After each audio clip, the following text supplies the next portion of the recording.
And welcome to everybody to today's professional development session.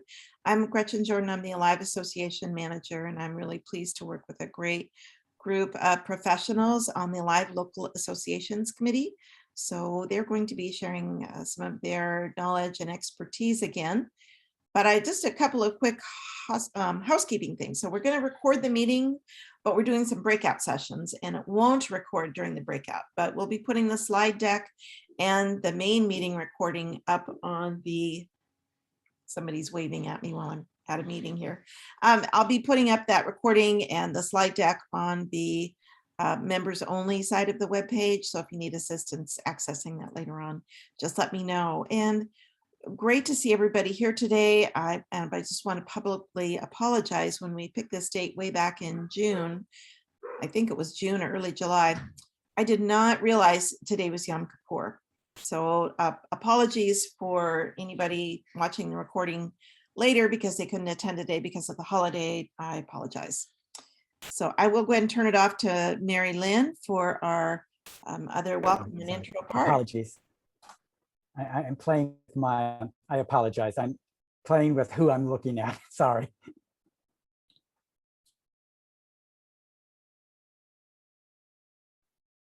So go ahead, Mary Lynn. All right, thank you so much, Gretchen. Welcome, everybody, and welcome from Alive and also from the Local Associations Committee. So we have today's presentation will be the Local Association Leadership Best Practices of Volunteer Engagement in Support of Succession Planning. Sorry.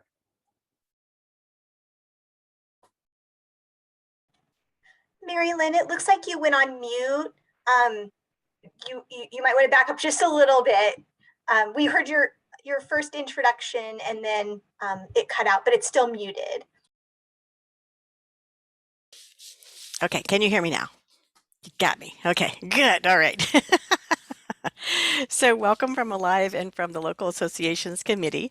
The slide deck will be available afterwards. Please place your questions in the chat box. The Local Association Committee member will repeat them at the end of the session for the speaker to address. If your question is missed, you are encouraged to contact Jerry and he will reply. So today's speaker is Jerry Pinozzo, and Jerry would like to share with you lessons learned from listening to various voices. For about 9 years after the Association for Volunteer Administration disbanded the regional structure and NIAVA was created, that's the New York Association for Volunteer Administration, Jerry was involved with NIAVA committees and the board. This included the Certification Committee, Apprenticeship and Mentoring Committee, Membership Committee, and Professional Development Committee. He held officer positions including Secretary, Second Vice President, Nominating Committee Chair for 2 years, and assisted with conceiving and developing the board orientation for 2004. He took a break and then 5 years ago joined the Professional Development Committee of NIAVA again, and then joined the board in 2018, and has served as the member at large, Second Vice President, and Board Chair. He has served on the Membership Committee, Professional Development Committee, and the Nominating Committee, and he chaired that for 3 years. He also collaborated on updating the 2019 and 2020 board orientation. Jerry hopes that his Professional Development Association leadership experiences will support your local association's work. Thank you, Mary Lynn. Okay, so I want to thank Alive and the Local Association Committee for inviting me to present today. Can everybody hear me okay? Good. Can everybody? Okay, good. Thank you. Thank you. The chat. Okay. So what we're going to do today is we're going to look at some best practices of volunteer engagement as we consider recruiting and mentoring your association members, your committee members, your board members, or leadership leaders, your local leadership issues. We're going to look at what you have done, what you are doing, what you might want to do come the future. Maybe you'll hear some examples from some of the participants today, as well as from me. And the hope is that you'll walk away with this, from the session with special goal or an action item that you will do. So in advance, I apologize for any tech issues that might happen. Right now, I'm having a little trouble with something that I'm trying to see. Okay, now I've fixed it. I do have the chat. So if there's any technical issues that are happening, you can put it in the chat. Gretchen and I will hope to address them. Okay, so. Okay, so I've broken today's session down to 4 pieces, basically. So we're going to try to learn through some stories. We're always told to tell our stories. So I'm going to be telling some of my stories, and you're going to be sharing some of your stories. We're going to share with you throughout the session how Alive can support you, because that's the whole point of Alive and this committee, the local association committee. I'm going to be sharing some real life examples. And you're going to travel through 3 years of NIAVA's nominating committee, kind of like the steps forward, the steps back. And, you know, I'm a big fan of like, we learn from, you know, what we do correctly, and we also learn from what we could have done better in the future. Hopefully that will generate some ideas for you. And most importantly, what are you going to do after this session? That's what I want to be thinking about. Now I'm going to turn it back over to a committee member. Mark is going to go over some stuff, some information. Thank you, Jerry. Appreciate that, Jerry. I'm looking forward to today's session. Hi, everybody. I'm Mark. I serve on the local association committee and on the board. Just want to touch on why professional associations are so important for folks. You know, your local association they're your peers, or the folks who work in the same industry as you. They have a lot of commonalities, believe it or not. I think as many of you might have already seen in your own local association. And it's so nice to be able to you're having that can relate to some of those pieces. You know, usually your spouse, when you try to tell them about what's going on, they're just a little confused. So it's kind of nice to have this group to be with your local association to support you. So there's a great opportunities for networking and support, for professional development. And of course, today we're talking about leadership development, which will be a really important topic. Not only, you know, the timeliness of it as we get closer to the end of the year, but really throughout the whole year. And then, of course, representation and connection, like I just mentioned. So we're excited to have you here. Thank you, Jerry. Okay. Okay. So obviously, I don't know all the answers, right? You are the expert, and your stories will help guide you. My stories help guide me. So I think your stories and the stories of your colleagues will help guide. Now, we want to learn more about you. So Gretchen is going to ask some questions, and we're going to just ask you to enter them in the chat. Okay, so I turn it back over to Gretchen.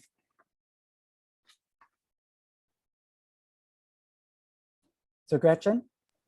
Figures, my phone rings just as soon as I start to go. So yeah, this is a meeting, so there's no polling function like a webinar. So we're just going to ask you to put in the chat.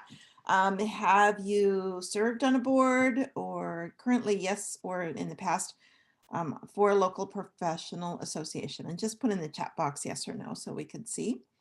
So and I see some yeah. more folks have joined us. Wonderful. Great. And that's good. And then next, to put down if you've served as an officer or executive committee or leadership role of some sort. And again, seeing lots of yeses. Thank you, everybody, for participating there.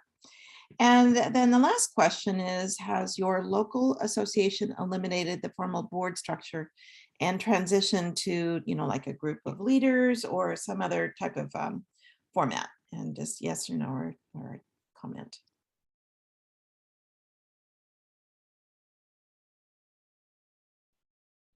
Wonderful. Thank you. And so we'll be discussing this a little bit more in some of the breakout rooms. So thank you. Go ahead, Jerry. So was a really important question for us to learn about. These were important questions to learn about where you're coming from. I thank you for participating, as Gretchen thanked you. So we invite you to be open to learning from other participants today, because something that works for you and or your local association might work for others. The goal today is to set like an appetizing table with options for you. And now I'm going to switch it back to Gretchen, who's going to continue with some questions. Okay, so does your board or did they have some sort of bylaws?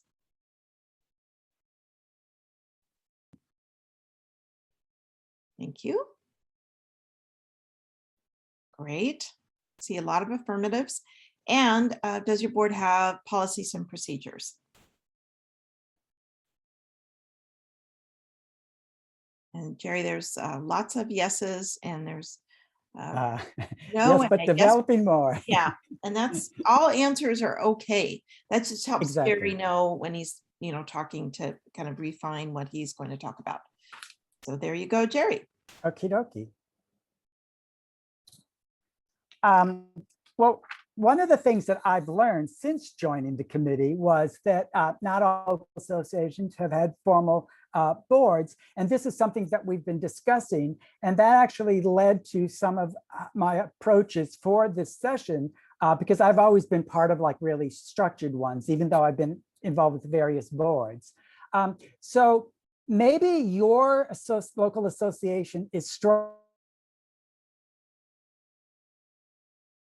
and going through transition, growth or whatever. Maybe the formal structure is not working for you. So hopefully those who are on this session today will share with you, and you might be able to bring back to your local associations that there are other options. Now, of course, if you have 501c3 or 501c6 or others, flexibility, you might not have the flexibility, or that might lead to the discussion you do need to have then, okay? So then I'm gonna ask you these questions. So let me I have to move something on my screen. So where are there position descriptions for officers?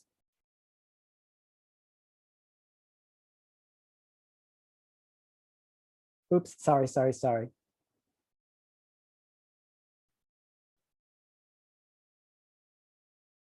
Okay, are there descriptions for members at large? And if you don't have members at large, you just can indicate that.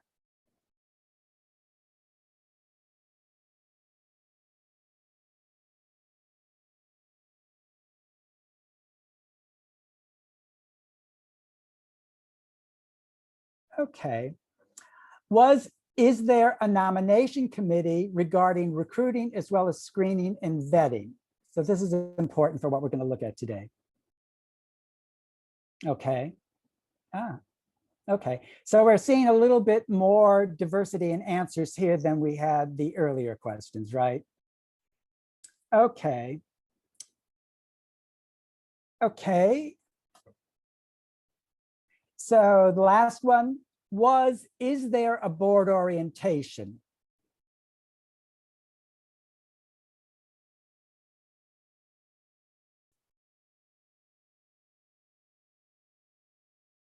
Okay, I think everybody's answered. So, okay. Somebody revamping, but not always held. Okay, that's good. Yeah. Okay, so my question for you today is, do these steps regarding our leadership structure, our boards, mentioned in the questions remind you of the best practices of your own volunteer department programs? And if you could just type in yes, no, or comment. So, okay. Mm-hmm. And some of your programs might not align with this kind of like a format, a template. So this is good to know the variety. Because one of my beliefs, practices is sometimes we forget that board members are volunteers and that we already, most of us have a roadmap for our individual volunteer programs that can be applied when dealing with succession planning. Okay. Okay, I have to do one little switch on my screen. Hang on just a second while I do this. Okay, I'm having trouble with one thing on my screen, and I apologize for that. For some reason, I can't see myself. I want to see, there we go. Okay, because I want to make sure that I'm presenting well. Okay, so this is like the last question on the getting to know you. So how old was I the first time I committed to an ongoing volunteer experience?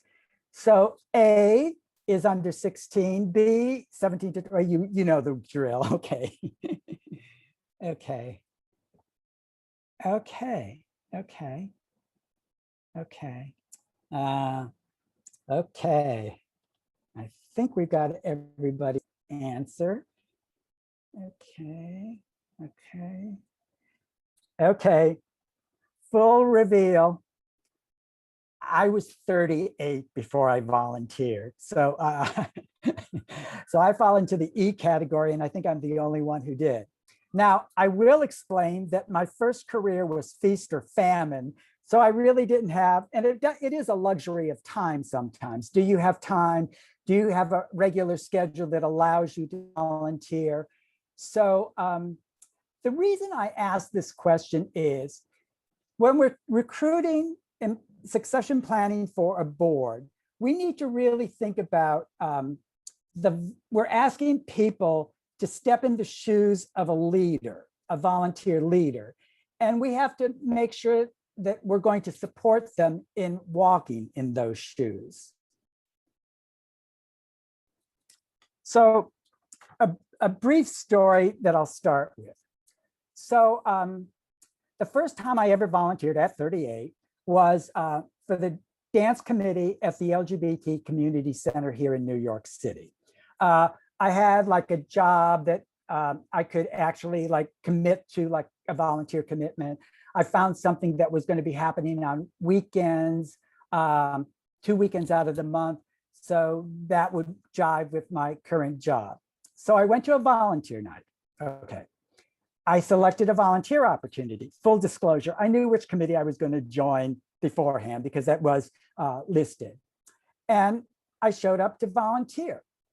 So, you know, I asked you about the first time you volunteered or maybe other volunteer experiences. What I want you today to think about is what you learned from your first or other volunteer experiences. What's your story? How did you learn about what it means to be a volunteer before you became a leader of volunteer engagement? Okay. Now, there are some things that I learned. And I'm just checking the time. We're doing very good. Okay. There was no screening to be on the dance committee. The reason was it was an already disenfranchised or marginalized population within the LGBT communities. I actually was to learn a lot more about the obstacles lesbians faced.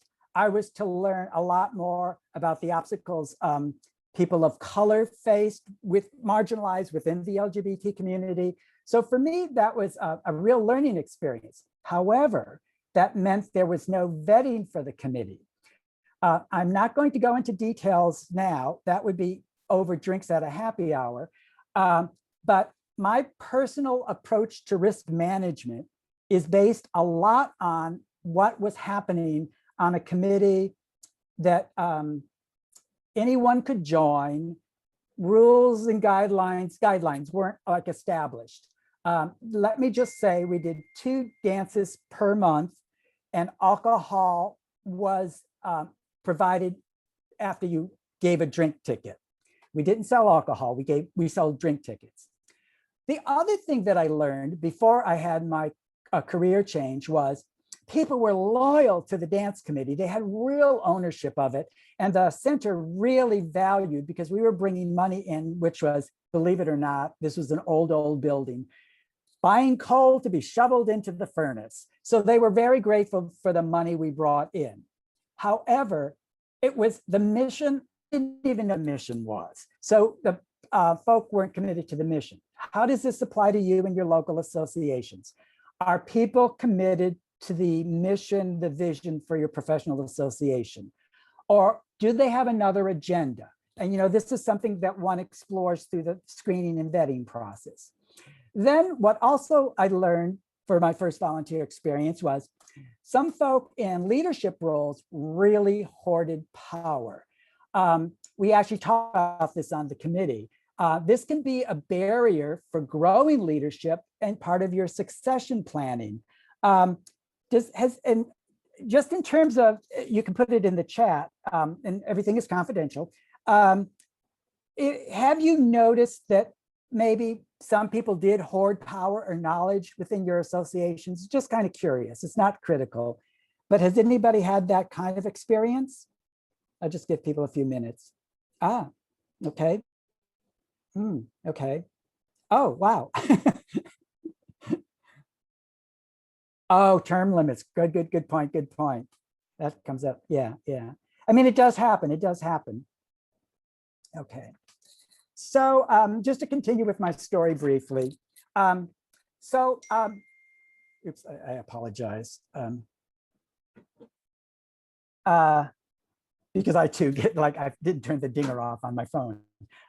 So I joined the dance committee and I was a worker bee, so they took notice of me because if I said I was going to volunteer, I was going to roll up my sleeves. Okay.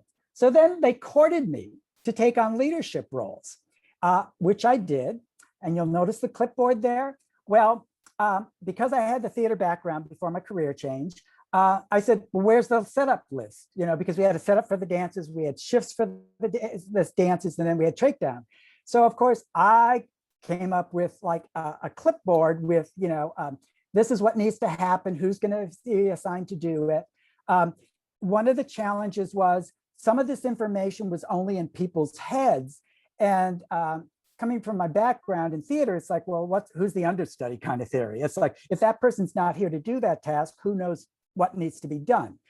So like I said, I'm reflecting on what I experienced as a volunteer in terms of me professionally. So now we fast forward to my career change and my professional associations as a volunteer on committees and on boards.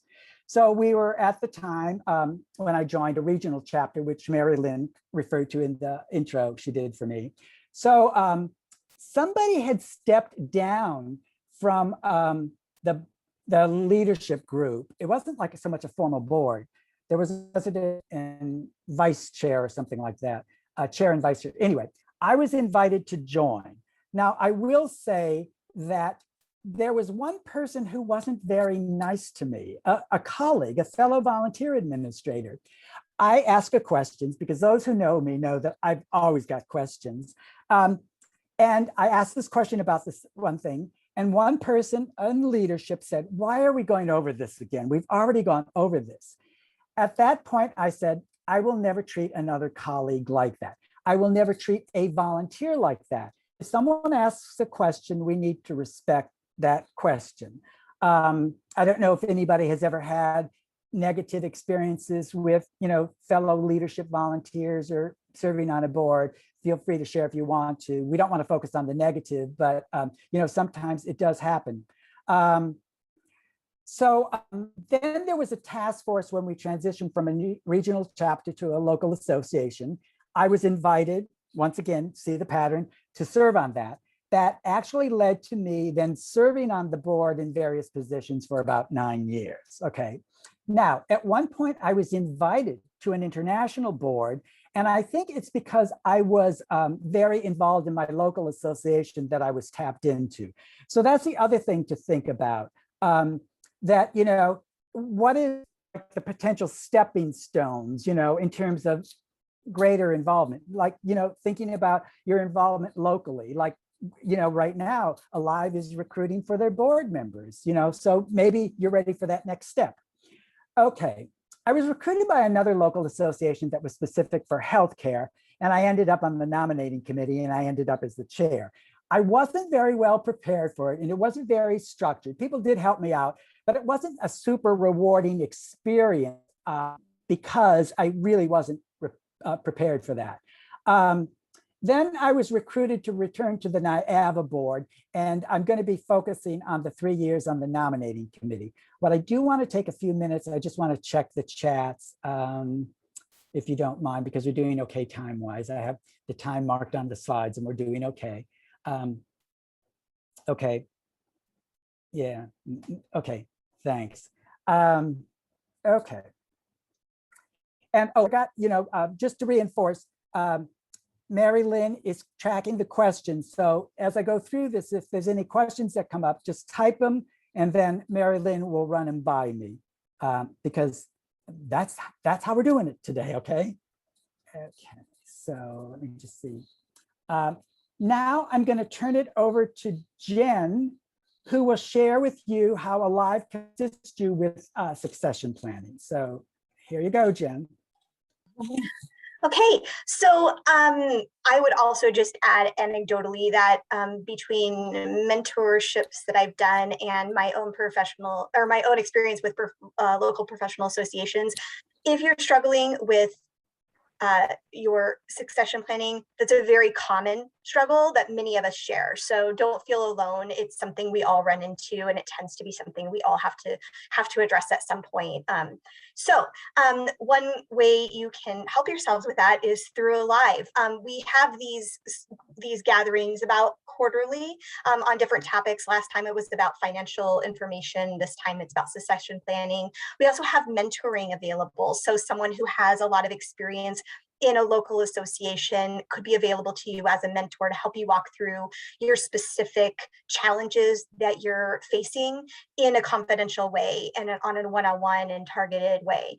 So if you have interest in that, let Gretchen know and she can hook you up. Our members are available for any kind of support that you have, and full membership for your members of your board and your leadership group are available as a group if your local association joins Alive. So if your local association joins Alive, every one on your leadership or board could be a member of Alive as well and have access to all of that support and resource as well. We also have a local association's handbook that gives you some best practices, some supporting materials, and it's yours and it's updated regularly. So there's a lot of resources available to you there, and we're happy to provide that for you as well. We also have a summit once a year. We had it last year, November. This year it's on November 4th, and it's an opportunity for us to come together. It's a couple of hours and talk about a lot of topics. We break into small group sessions, troubleshoot and workshop challenges or opportunities that you might have locally, and work through some of the common information that we all want. We all would like to know more about financial planning or succession planning, things like that. All of these topics we go into in depth, and you'll have an opportunity to connect with other people from other local associations in that kind of setting. So if you have not yet, you will be able to register for that fall summit soon, and we hope to see you there. Last year we had a really great turnout. It was a very large summit. A lot of people participated, and we hope it'll be even bigger this year. So we'll hope to see you in November. Thank you. Okay, so now I'm going to transition to sharing the NIAVA story. With our nominating committee, it's mapped out in the bylaws, policies, and procedures that I'm just doing one little thing on my screen. Okay, there, oops. There we go. I'm having trouble with my screen, I apologize. So it's mapped out in our policies and procedures and bylaws that it needs to be board members, okay? We're supposed to start June or July prior to our November elections at our annual members meeting. We've not always been able to do it then. Sometimes, it's delayed a little bit, for various reasons. So we start up because we need to do outreach. We need to do interviews before, and then we have to get the applications out to them. We have to vet and review them. We have to then get the ballots and the bios out a month before November annual members meeting. But what I say to people is, like, we're on a January to December calendar. We actually need to start in January when the board kicks off, because that's when you start to scout out the talent and the potential leaders. That's why I advocate that you build up your committee memberships, because that's where people are testing the waters. Also, you want to look at who's coming to your workshops, happy breakfasts, who's participating. Also with us, because we do the, our ideal is that we do our principles and practices of volunteer program management twice a year. That's another place where we look for potential leaders or talent. Actually, the last couple of years, we have a history of finding talent in that course who then we can approach to join committees and or the board. So that's why I say it starts at the very beginning. We are definitely limited by what's in our bylaws and our policies and procedures, but it's not onerous stuff. And I'll be talking about like how we've actually maneuvered that and adapted accordingly. Okay. So we started, the story is going to start in 2018 for the 2019 board. It was Veda, Stacy, Jane, and Jerry. Oh, yeah.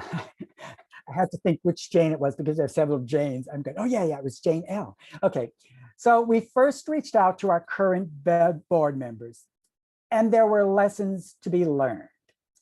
Okay, I use the term worker bees. The worker bees were burnt out and discouraged by what we started to call the resume builders. People, why were these people on the board? They didn't look their sleeves. So, you're going, okay, yeah. You don't want to lose your worker bees, and they're being discouraged, they're feeling discouraged and burnt out. So you want to focus on that. But with any story, there's more than one side to the story. So what we also learned, through conversations one-on-one, was responsibilities might not have been clearly defined. And what we also kicked around was, we've got limited human resources on the board who is involved with the nominating process.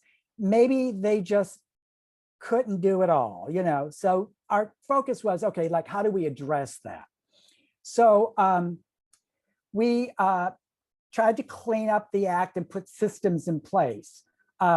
Now, one thing that I'm going to interject here, because I'm going to bring it through the next couple of years, is at the time we had 3 Black members on the board and 2 were on the actual nominating committee. So that was my first experience being nominating chair.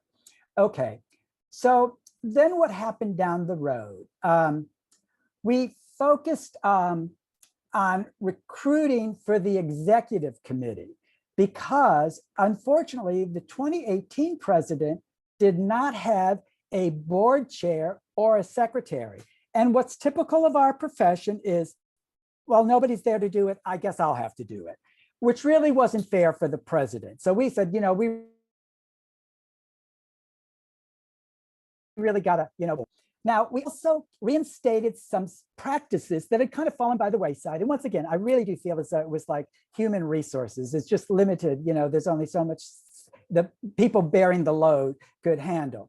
So we returned to a formal board installation ceremony, which included a letter of agreement. And actually, NIAVA has shared this with the local association committee. So you'll now be able to access it. And I'll be talking more about that later. We focused Gene, the interviews and the application process on managing expectations, being really clear on responsibilities and leadership for our leadership volunteers. And in advance of them even being put on the ballot, they reviewed the letter of agreement. So, we kind of had like 3 points where we're trying to be really clear what the expectations were.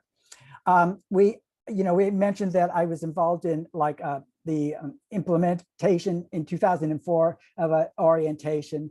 Well, come 2018, it was time to revisit what that board orientation looked like over the years. And we used Growth Zone. In the chat, has anybody ever heard of Growth Zone? Just yes or no.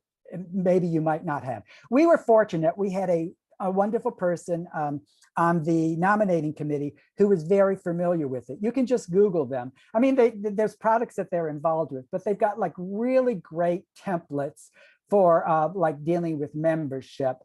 And there is stuff that it does cost or whatever, but I know I just answered some questions and I'm just automatically on their list, and there's webinars, but I had easy breezy access to like a template for a board orientation, which we worked with.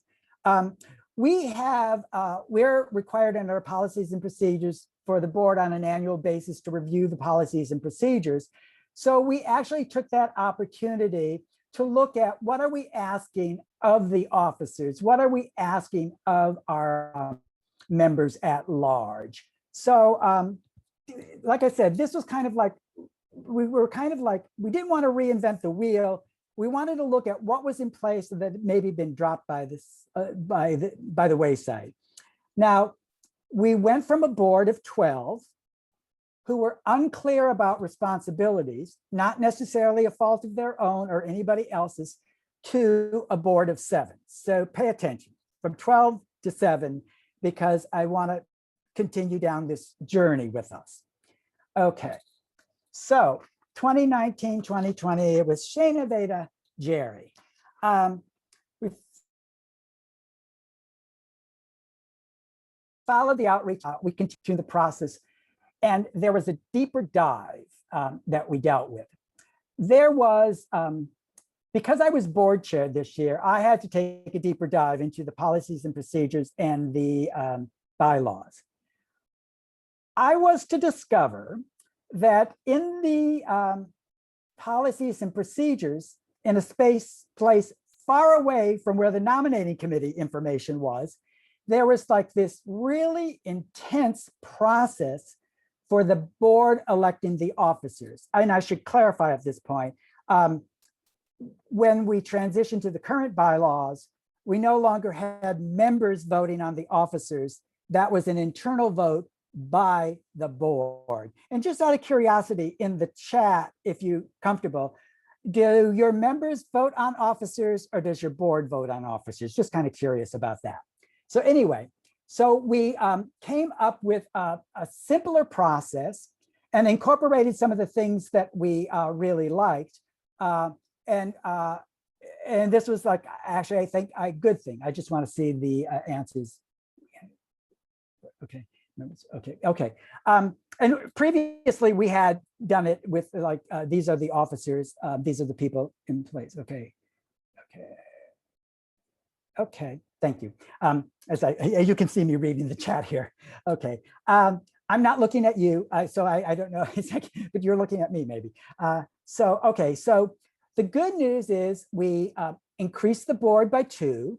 It included 5 new members, and we added another Black member, and we were up to 9. And like I said, this Black membership we're going to be revisiting.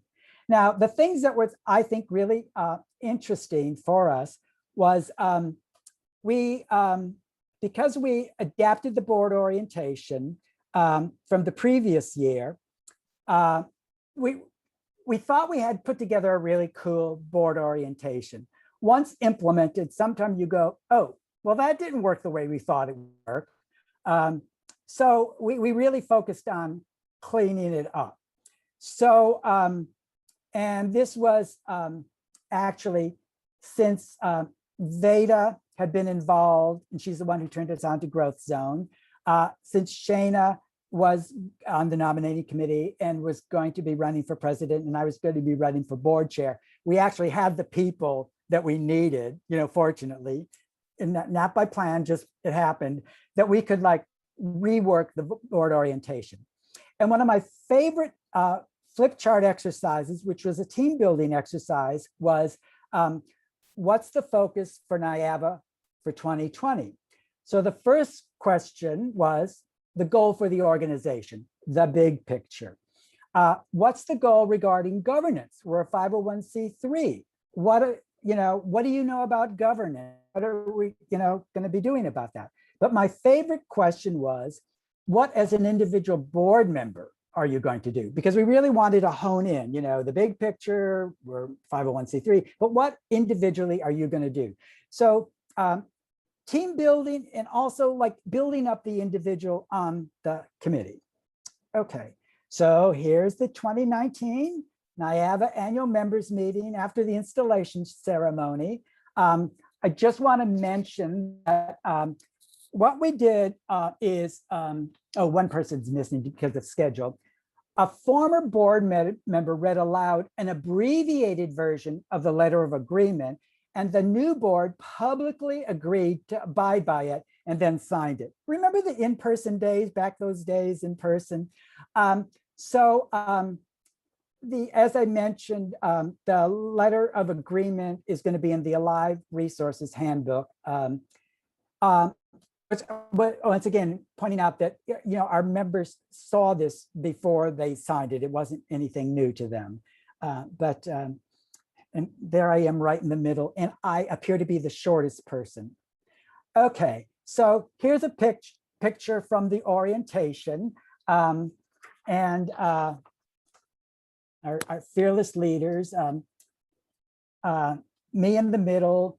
To my right is our current and president, second year, Shana, and next to her right is Arlette, who's our current board chair and on the nominating committee. Actually, Shana and Arlette and one new person is on the nominating committee. Okay, to do this. Oh, okay, cool. I'm just reading the comments. Okay, so anyway, so we broke the new board into like two groups, and they did these exercises, and I'm a big fan of like saving the flip charts, and then if you develop a strategy, but of course we all had the best laid plans for 2020. So one of our last in-person sessions with each other. Okay, so now we're at 2020 to 2021. So it was Arlette, Shana, and me. Followed the same outreach patterns. And I mentioned that, we had like simplified the executive committee election process. The good news is this year we were able to fill all the executive committee positions. What we did do, however, is we had a first and second VP, and we actually combined them. So this was really great because the previous year we couldn't find a secretary, so it had to be like a rotating position. Now, there's good and bad things that happened with COVID-19. And one was we realized that electronic applications were better than documents that we email with an attachment and blah, blah, blah. It was just much easier to store. We also embedded the bio information in the application versus it being a separate section after they had agreed. After they agreed, we vetted them and then asked for the bios. We thought, well, just ask for the bios initially. Of course, the letters of agreement were actually, electronically signed, et cetera, et cetera. We also got better at storing our information. We had, previously used Dropbox, but we got into like Google Docs, et cetera, et cetera. I will admit, I was an offender. I was guilty as the committee chair and board chair, not always, putting the stuff in the then Dropbox and then eventually the Google Docs, blah, blah, blah.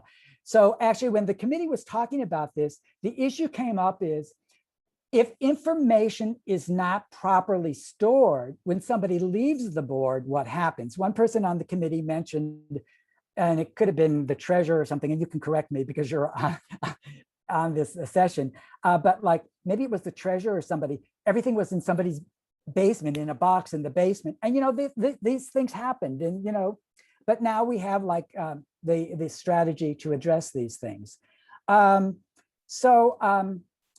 We did increase the size of the board by 2 with 5 new members, including 3 Hispanic Latina members. We were up to 11.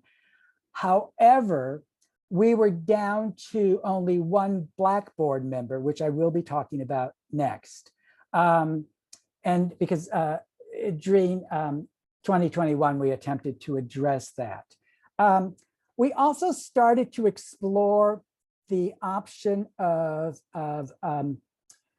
officers taking on a mentor in terms of new folk in positions just beyond the president mentoring the outgoing president mentoring the incoming president. Now, we had been kind of lucky with the treasurer. That kind of happened. But sometimes the treasurer has moved on to other things, but we had a good track record for that. This year was because I had been last year's board chair, I made a commitment to this year's board chair, Arlette, that I would definitely mentor her.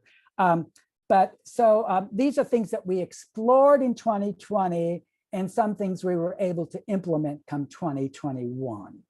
Okay, I just want to check my time. How am I doing time-wise? We're doing great time-wise. So by 2021, yes, we were still Zooming, and so just a reminder that the Alive Resource Handbook, there's the board member letter of agreement. It's fairly easy template to adapt.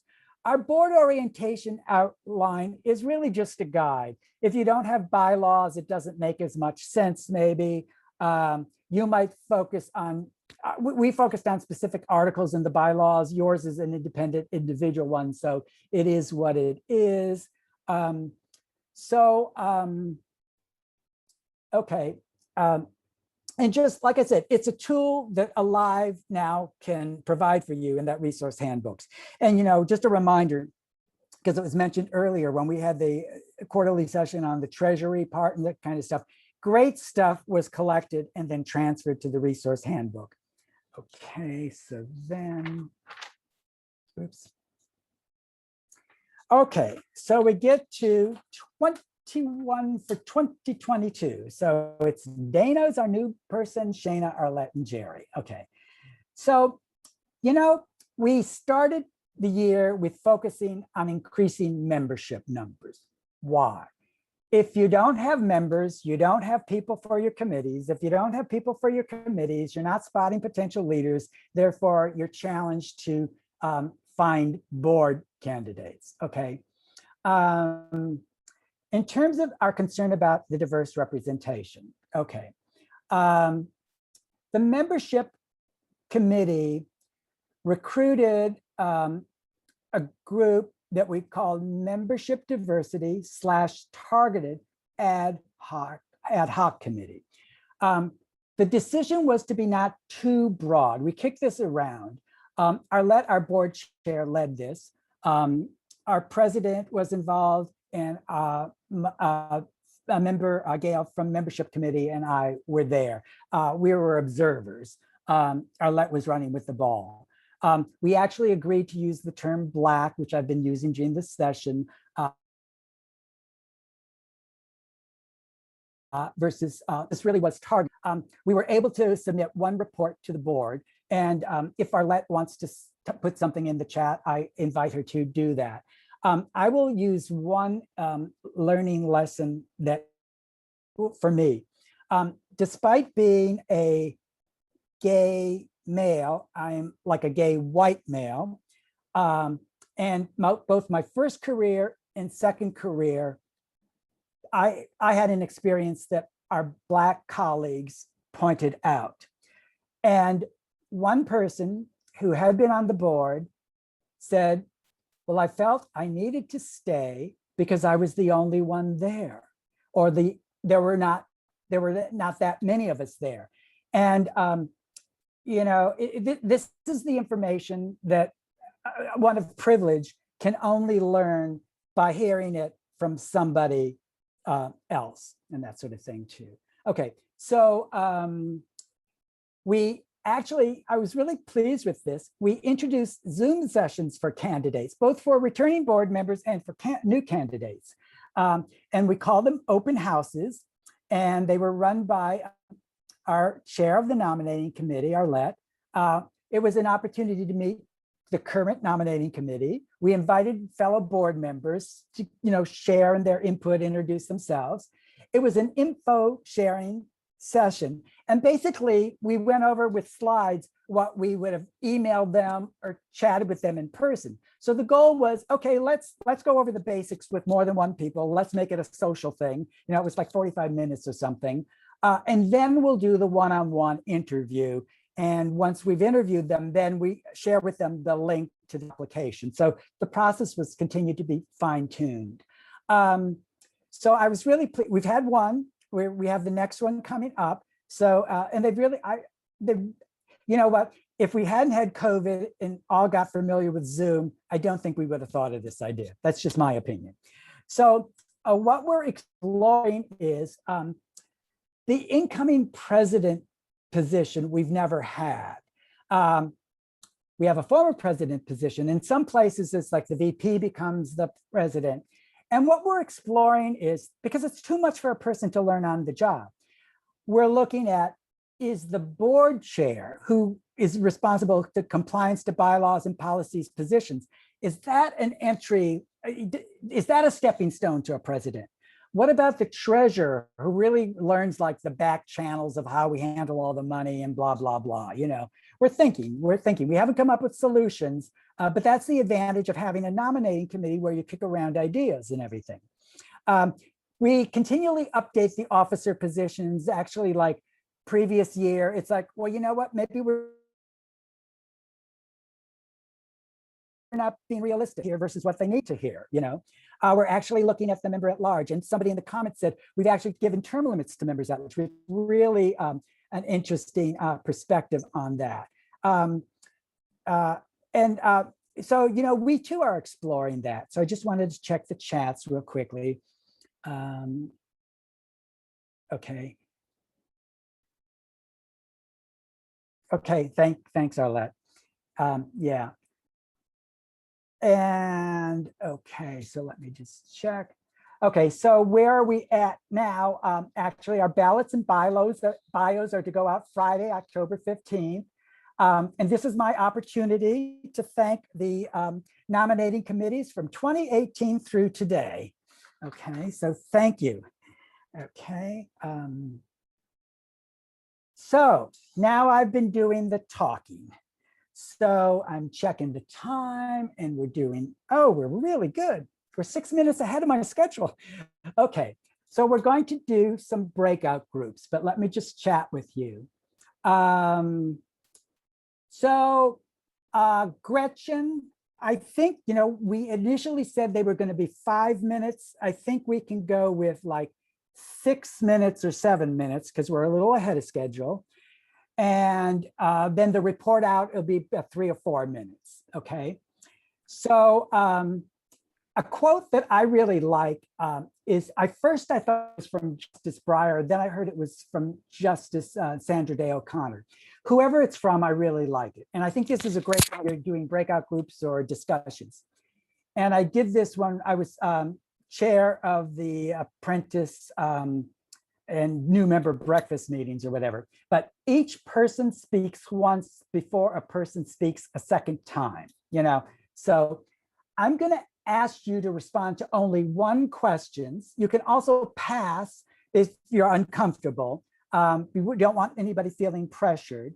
So these are the questions to select from. I just need to move something on my screen so I can see something. Okay, so what challenges have you or do you currently face regarding staffing your local board of directors or leadership thing?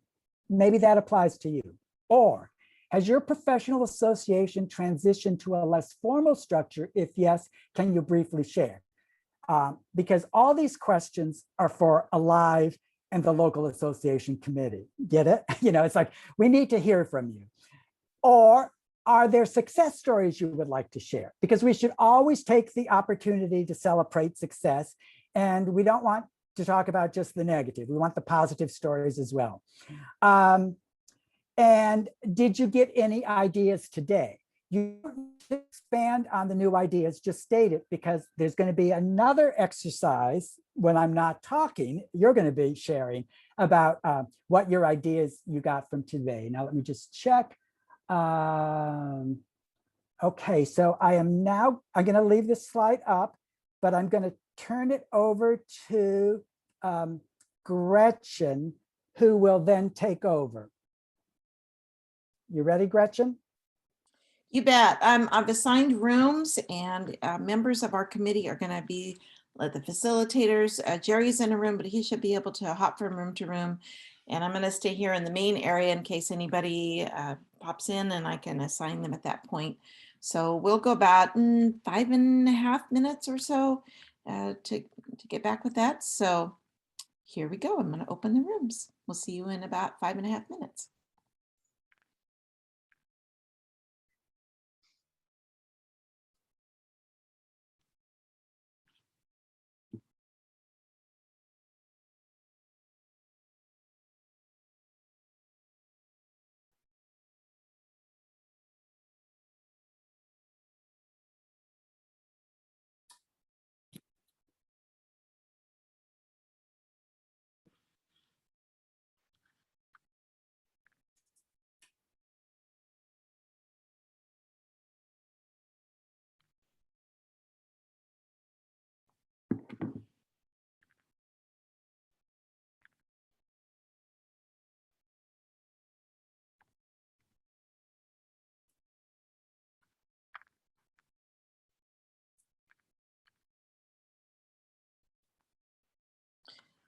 Jerry, there's a few people that are not yet a room. Everybody's been assigned, so they should be off and running. So if you want to Okay. click into that room, you can always. And how do I click into a room? Do you have an invitation? There might be that little window to join the room might be buried underneath your other windows. Because I clicked on what I thought to join a room and I ended up with you and Lisa. This is what appears on mine. Let me just see. Okay. What it show? I'm going to Group move you to video. room. Show thumbnail video. I'm going to move you show- to room Okay. 3 then. Okay, just move me to a room. Okay. All right. And okay, join. And I will go ahead and do that for Dovia Sacramento and for Lisa as well.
Ta-da, just like that, we came back. Great job. Jerry, you'll need to re-share your screen. And to also unmute yourself.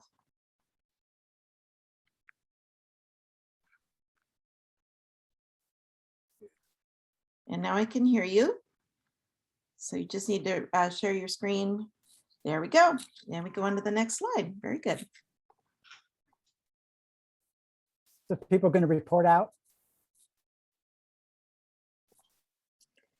Yes. So how about room number 1? And I think Jen, you were the facilitator there. Do you Yeah, wanna- Jen and Jennifer was in the group as well, but we were having a really good discussion, and I'd love for other people, if they have advice or feedback to share, but a person in our discussion group is having a real challenge filling the role of their treasurer or fiscal officer, who does both accounts receivable and accounts payable. That in particular seems to be a chair role that is difficult to fill, and most of us have run into a challenge with that.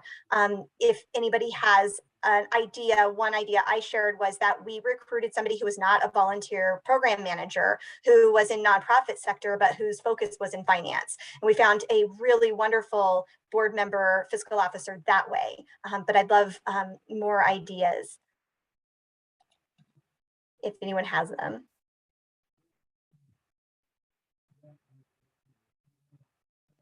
Or if you think of them later and want to stick them in the chat. I think this. You know, Jen, there's the Association of Financial Professionals, which is a real good group too to connect with. Mhm. AFP. And I think this often is a role that people are really hesitant to take because they're a little afraid of the responsibility, or I think it's one of those. I don't think it's a myth. I think it's true that volunteer engagement professionals usually are not great at, math skills. And I mean that in a really nice way. I love you all, but I'm terrible at algebra and things like that. So I think that people are just out of their comfort zone working with numbers. So I echo what Mark says, but also this might be a good role where people can maybe do Marlene, you meant, a team role. oh, sorry. Yes, Jen, it's called AFP, the Association of Financial Professionals. Thank you. Just, yeah.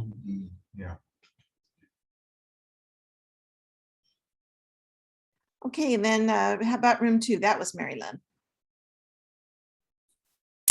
Yes, we had a good conversation going. I know everybody else probably did too. And then all of a sudden we went blip, but so if Lisa wants to join in a minute and add to it, that would be great, because she was about to tell us some more stuff.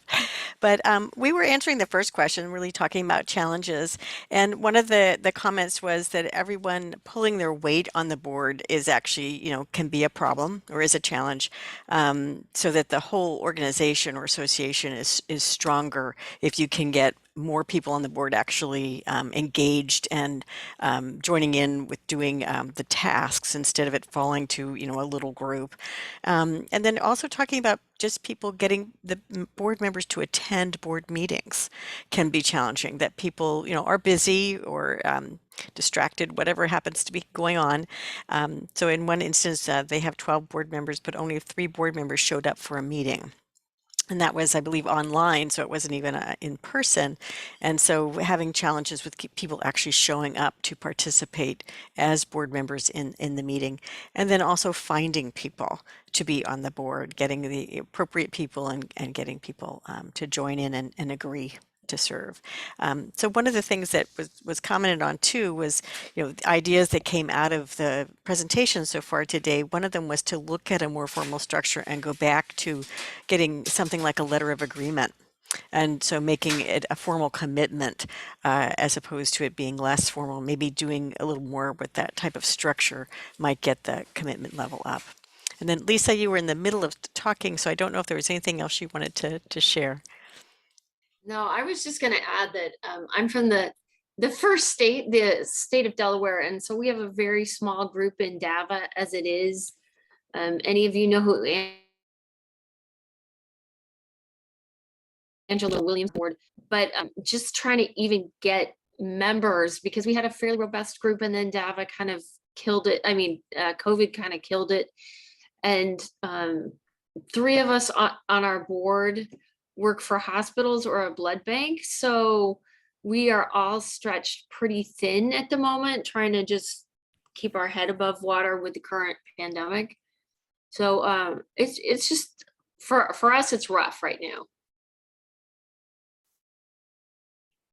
Thank you, Lisa, for joining in on that, on the comments. And I think you reflect a lot of things that people are feeling and have been going through. Thank you. Thank you. Thank you, Lisa, for sharing. And you're definitely not alone. I think a lot of associations are going through that, and varying levels of drying out, so to speak, as we go through this Delta and, you know, what's next. And then our third room, I think, Mark, you were the facilitator. Yes, I would say it sounds like it's all from the same book, just different parts of the chapter, right? Our group, very robust discussion. So excited to be able to spend some time with those folks. Some of the things that we were talking about was that there are no pipelines, right? The same things we're hearing now. There's really nobody to help staff those that are coming up the way. So we did think that one of the good ideas that we heard today was the idea of working on your membership to be able to build that strong enough to be able to build a pipeline in. We talked about, you know, a lot of people are feeling burnt out. There's a core group of folks who are very committed to doing it. It's a small group, just like we've been hearing, but they're going to get burnt out. It's a lot to do. And if you have a lower membership base, say 50 folks, and 10% of that is your board, you've only got 5 folks who are interested in the board. So you don't have a lot of pool to draw from unless you have a really large group to work with. You know, that burnout factor just seemed like it was about that. You mentioned a state organization in New York that is going to be folding because there's nothing happening for them. You know, everything just keeps trickling smaller and smaller in membership and folks who are committed, and at some point it closes. And I think Gretchen and I can speak to, we've heard that story more times than we care to hear, right? Anything else, Kate or Shayna?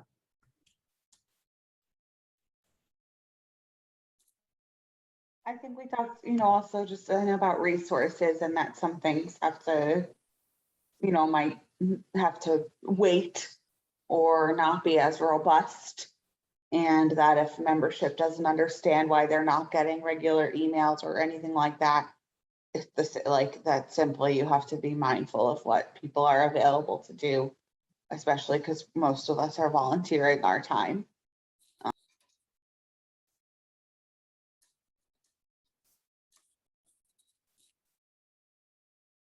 Okay, Jerry, that was all of the breakout rooms. We have 3.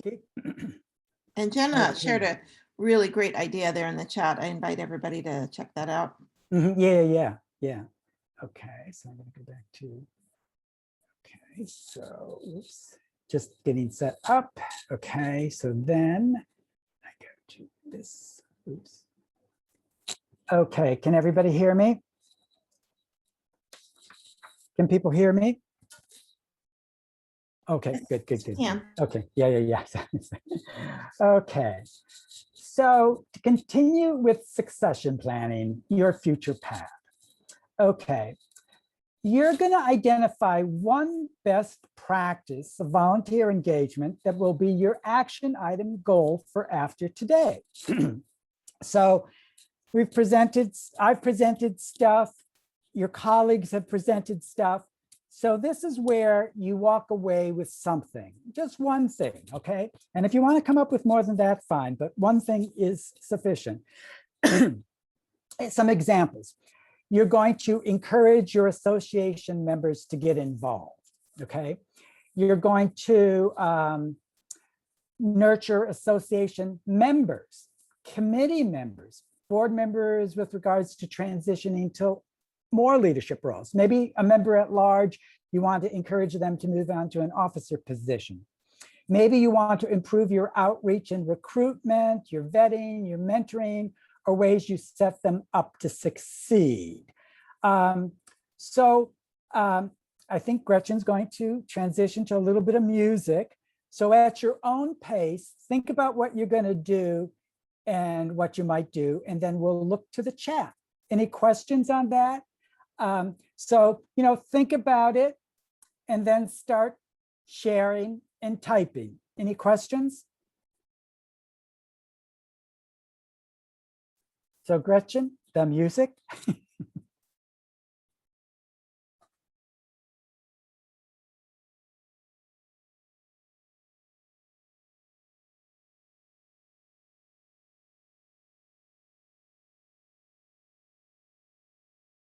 Yeah, the phone versus email. Open house, cool.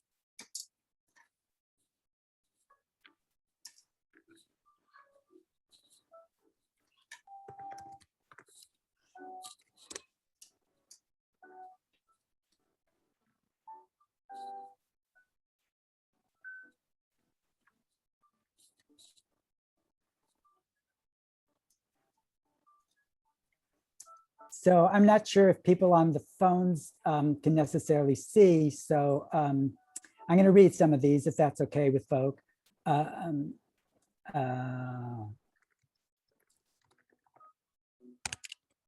Open house for potential members and board members.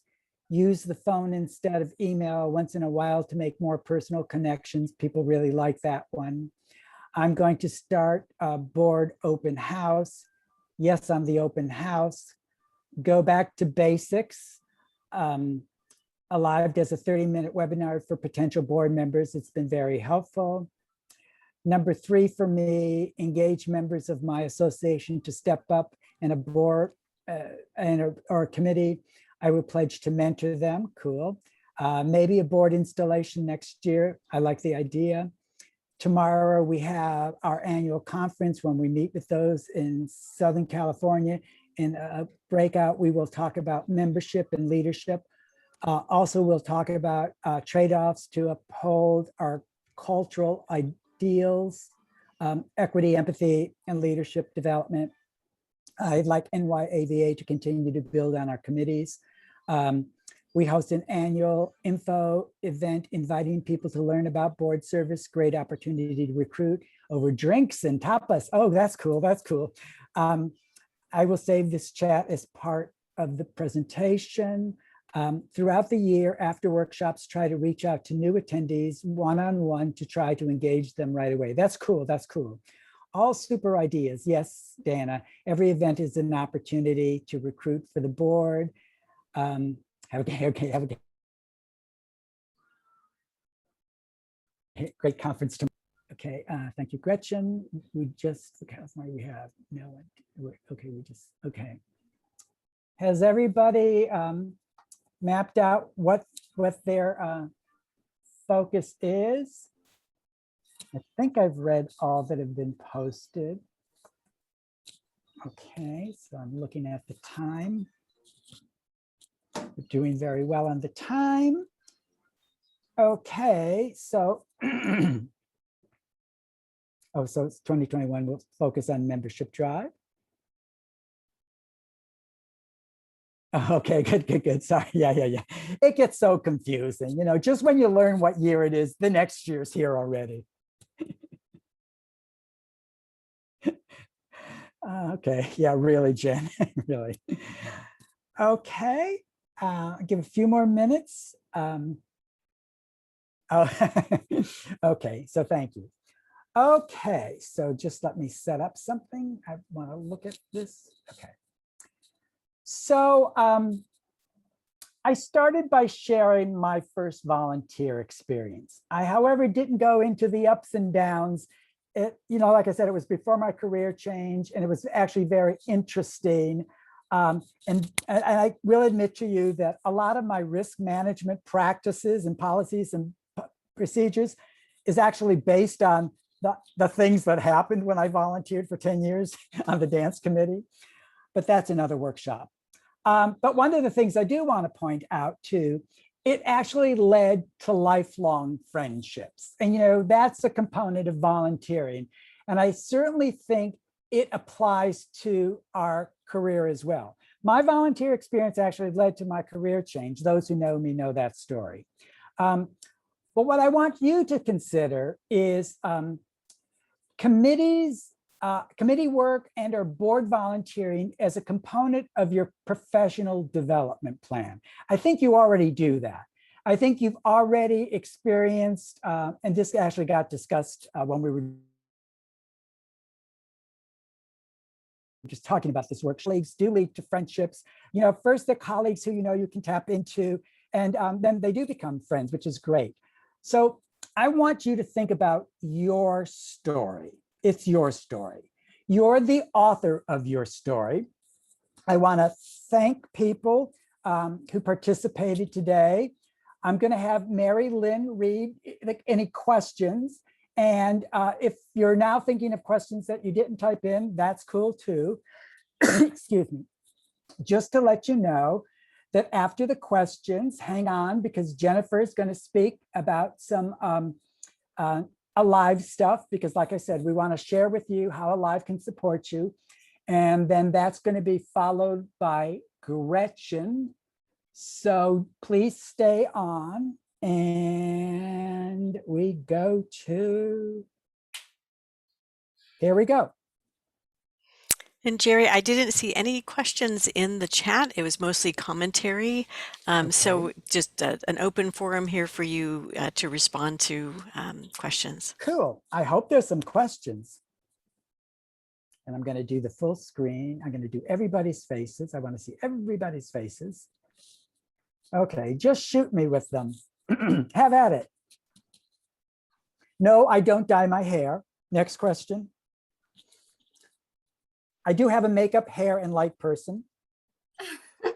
I think just or comments. We can also do comments. Yeah, since it seems like a lot of us are really struggling just with filling the board right now and finding those people to do that. For those who have already stopped doing certain things, I'm curious what those things that you've stopped doing due to lack of a full board are, because that's what we're going to be starting to do. And I'm just curious what felt like the right things for other associations. And Jerry, if you have, you know, your own input on that. Yeah. What we're trying to do is, for a long time, because I had nuns in grade school, elementary school, it's like I thought like the policies and procedures were kind of sacred, and I didn't want to, you know, blah, blah, blah. Tried to be respectful. And after 3 years on the nominating committee, and on the board, we've slowly kind of tried to simplify or whatever. I'm now at the point, and I'm working with Arlette, our current board chair, and Shane, our president, and you know, I'll be working with Gail on membership committee, want to really look at the committee structure, because I think it's become a barrier. It's too complicated. The section on what the chair or co-chair's responsibility is over here, then the committees are all over here. And it's like, we just need to simplify it, because when you go to do your board orientation, this is so daunting, you know, even for board members. So like, you know, so that's one thing. And I would say, are there things that you can simplify and also turn it around to? What barriers unintentionally have we created? Anybody else on that?